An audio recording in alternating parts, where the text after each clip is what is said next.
我調咗嚟呢度好耐㗎啦，一直都冇機會見到你。係咩？唉，你知啦，醫院24小時按 call，成日都唔黐家嘅。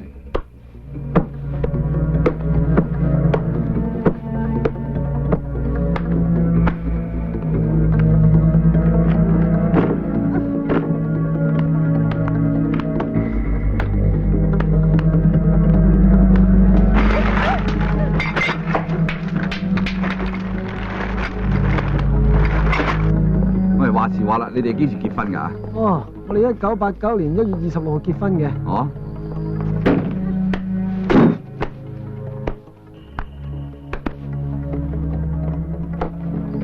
喂，嗱，講真啦，如果我病咗嚟你診所睇醫生，有冇折頭俾我先？啊？你同梅姐咁熟唔會病嘅。